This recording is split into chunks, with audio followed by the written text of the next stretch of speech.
What's going on, everybody? Welcome back to the Celtics Daily with me, Mike Zakarian, as we continue to dive into the Boston Celtics offseason, and it's starting to pick up a little bit. We've got rumors floating around, rumors of trades that almost happened back in February, rumors of trading up. We've got a ton of Celtics stuff to get into, but before we dive in, do me a favor. If this is your first time here, hit the subscribe and the notification bell so you know when we're dropping this sweet, sweet Celtics content. And if you're returning, you'll notice we're in a different environment here. That's right. We're a little bit man on the go as we're into vacation. So I apologize for the weird backdrop, but shout out the parents. You know what I'm saying? All right, let's get going. Kevin Durant. The KD rumors are just percolating right now. Anybody that's got a Twitter account seemingly has some sort of inside sources say of where KD's going, yet he is yet to move. But the one thing we have heard is that not only was KD almost traded in February, but he was almost wearing a shade of green. I'm not talking about the Milwaukee Bucks or another team in green that I can't think of right now, but it's in fact the Boston Celtics. Sounds like the both parties were a little bit interested that KD was trying to make his way into Boston. There were sources reporting that KD was talking to members of the Celtics team trying to get his way over there. And man, it's something really interesting to think about. If we could turn back time, shout out Cher, I think, and think about where the Celtics were in February. I mean, they were still cruising to a number 2 seed, but you have to wonder with the Celtics sale, like the actual owner of the team switching over, and Brad looking at the future, knowing that the core that they have right now might not look the same come September and October. Were they actually out there being like, hey, maybe we move off of some of these guys now, get a head start and bring in this big contract of Kevin Durant and maybe just try to like put some steroids on that title run to try to take it down. They must have looked at the landscape of the league and being like, if you had KD to this team, maybe we can make this happen right now. I don't entirely know what the deal would look like for it to be midseason. I can't imagine Jaylen Brown would have been included in that deal, but yeah, maybe Porzingis and Holiday because they would have had to, the salaries would have had to have been close, and then maybe some picks on top of it. But just really interesting sliding doors, what if moment, right? But now you look at the future of KD and the future of the Celtics. I don't see a world in which this trade happens now. Although being in Massachusetts right now, there has been a lot of rumors. Well, if it's Porzingis, Holiday, and a bunch of picks, maybe you do have Jaylen Brown, Derek White, and Kevin Durant, Peyton Pritchard. You look around the rest of the Eastern Conference and say, hey, maybe we can still get our way out the East with that group. But it does seem like super short sighted. I can't imagine that's the deal. But the Durant rumors are hilarious right now because I think the Phoenix side of things has unrealistic expectations of what they want in return. However, KD doesn't necessarily need to get traded. And Phoenix is kind of saying, like, hey, we might not move you. If we don't get the right deal, why would we move you? So, again, it sounded like it was going to happen any day now. But as we inch closer to the NBA draft, the rumors are continuing to heat up. I don't think the Celtics are going to be in that conversation anymore. But man, it's a crazy what if. I just can't imagine what this Celtics roster would have looked like heading into the postseason this past year if Kevin Durant was added to that roster. So we'll have to stay tuned. But clearly, stuff is a brewing here. Stuff is a brewing. Let's go look at a massive trade that happened in the Eastern Conference this week. And this is a window into what the rest of these teams are looking like in the Eastern Conference, where they're like, hey, man, if we make a swing right now with the East the way it is, there's a shot we can get out of the Eastern Conference. And that is exactly what the Orlando Magic did. This is a massive trade.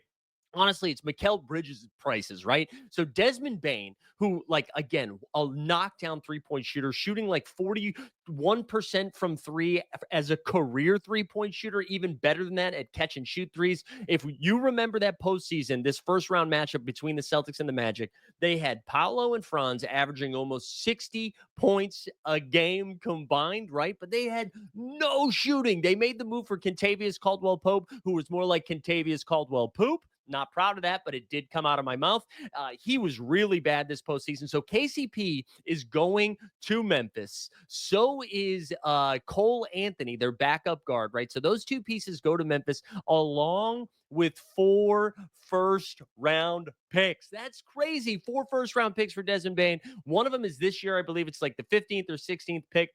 The most intriguing pick is next year's 2026 pick, which comes from the Phoenix Suns. And we were just talking about, man, if Phoenix moves off of Kevin Durant, good Lord, that Phoenix team is going to be bad. And if that happens, that ends up being probably a lottery pick, probably a high lottery pick, depending on how those ping pong balls fall, and then two future picks. Now, if you really break it down, right, it's a middle of the road first round pick. You assume that Paulo Banchero is going to continue to get better. Franz Wagner's going to continue to get better. Jalen Suggs will be healthy. And now they had Desmond Bain. That those future two first round picks that are coming from Orlando are probably late first round picks. So it's really not the worst thing in the world. However, Desmond Bain is under contract. I kind of think this is a win for both teams. I think Memphis, they got out off of Desmond Bain. Clearly, they wanted to shake it up a little bit. They got a ton of assets that they can decide to draft with or to move those assets to try to bring in another guy. Or does Memphis go full Ja Morant and blow it up grenade style, right? Does Ja leave? Does Jaren Jackson Jr. leave? Memphis has a lot of decisions to make. I think they're going to be a fun offseason team. But Orlando immediately, they saw Boston, right? They know that they're going to shake up their roster because they financially can't afford it. They know that Jason Tatum's going to be rehabbing that Achilles this entire year. They know that nobody wants to coach the New York Knicks. The Cavaliers might be making some deals, and they see that the Eastern Conference is wide open. And now they go get the one thing they needed. They needed three-point shoot. Well, two things, three-point shooting and secondary playmaking. So now you look at their starting five. It is probably future MVP candidate Paulo Banchero, borderline fringe all-star in Franz Wagner, Desmond Bain, who in the Eastern Conference, probably a fringe all-star and elite three-point shooting. And then they were able to keep Jalen Suggs, right? Because one of the trades that everybody was talking about was Jalen Suggs for Darius Garland. But instead, they're able to keep Suggs. Unfortunately, their bigs are like Wendell Carter Jr. and Goga Batadze, who you might remember from like borderline murdering Kristaps Porzingis in the postseason.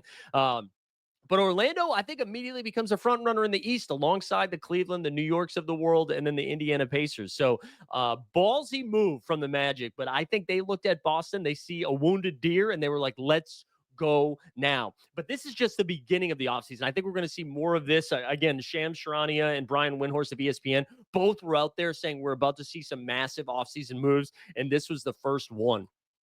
There was some other reporting here coming out of the Beantown. Brad Stevens, along with like the Thunder as well, about trying to trade up into the draft. Now, the Celtics have pick 28 and pick 32, which if you watched an earlier video this week, we talked about a bunch of different options that the Celtics have. Now, I thought if they were going to trade up, maybe they would trade one of 28 or one of 32, along with like a Sam Hauser to move up to like 22 or 20 or something like that to get a prospect they were a little bit more excited about. But the rumors here are they're trying to get all the way up to the Georgetown big guy Sorber. And I hope I pronounced that correctly. So it seems like Brad is already wheeling and dealing behind the scenes. It's also crazy to think that the Oklahoma City Thunder, who are one win away from the NBA Finals, still have two first-round picks. They've got Nikola Topic, who was a lottery pick last season, who was out with an injury for the entire year. He's coming back next year. So Oklahoma City is going to be, as the kids say, a problem for some time. But enticing to see that Brad Stevens doing the anti-Bill Belichick. We're trying to trade up instead of trade back. So we'll have to really pay attention to like who the Celtics are interested in. I keep shouting out the guy Kalkbrenner because I think he sounds like a fun Boston name. Oh, there goes Ryan Kalkbrenner from Creighton. He's the big guy out of Creighton who I think would fit well with what Boston's trying to do. But the Celtics are trying to make a bigger swing. I think that's pretty exciting. And again, nice that they have 28 and 32 where they could package those together. Maybe Sam Hauser as well. As I mentioned, I don't want them to trade Sam Hauser, but they do need to cut some salary. And at 10 million, I think you could get away with it, right? So we'll have to pay attention to what Brady Boy is doing out there. But let's reminisce a little bit. Let's reminisce, play some Boys to Men in the background or something. We just passed 617 day, right? A couple days ago, where the Celtics secured the chip. They won the title. It seemed like we had the runway to start our own little dynasty here, even though everybody still was real weird about it when Jaylen Brown won the Finals MVP. They're like, oh, is Tatum actually happy or is he upset? Of course he's happy. But the Celtics finally got the monkey off their back and got the ring. It hurts a little bit to be watching the NBA Finals right now. And again, it's been an incredible series. The Pacers and the Thunder. Like a part of me is a little bit relieved that I don't have a rooting interest and I can just enjoy the basketball because it's been very highly contested games. Although there's lots of dorks on Twitter being like, "Oh, but it's the ratings though." Who cares about the ratings? That does not impact your life whatsoever unless you work for like ESPN. And if you do, why are you watching this? You got to take care of Stephen A. Smith playing solitaire. You know what I'm saying? But it's been incredible basketball, really competitive stuff. It sucks that Tyrese Halliburton, it looks like he's got a calf strain. And by the time this video goes up, no, it'll be like the night of the game. I'm assuming Halliburton's not going to play in game 6 in Indiana. It looks like OKC is going to get their title.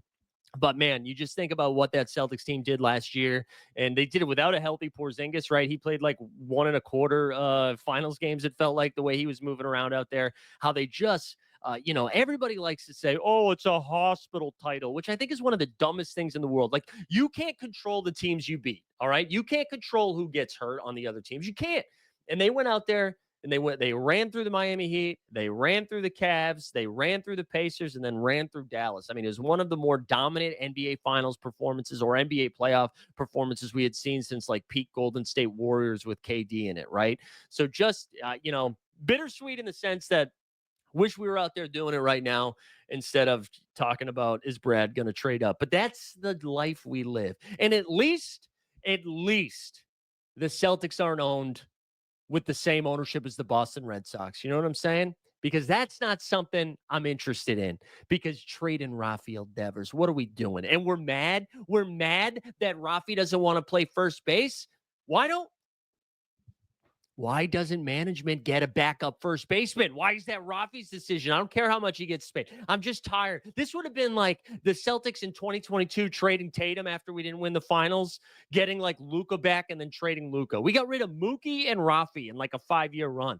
For what? For nothing. To save money so Johnny Henry can line his pockets and go buy footballers, okay? Oh, sorry. I honestly backed away from Red Sox fandom after they got rid of Mookie because he was my favorite player. I was like, I'm going to take a step back. I'm going to focus on my Celtics. And then they sucked me back in this season because Tatum got hurt. It seemed like the Celtics series was over. I'm like, all right, let me dabble back in. I love Devers still. And then they a 3-game sweep of the Yanks, 5-game winning streak, and you send him to San Francisco. And don't come at me. He's too expensive. Everybody's expensive. It's not your money. It's not your money. You worried about John Henry's cash? Not me. Spend the money, John.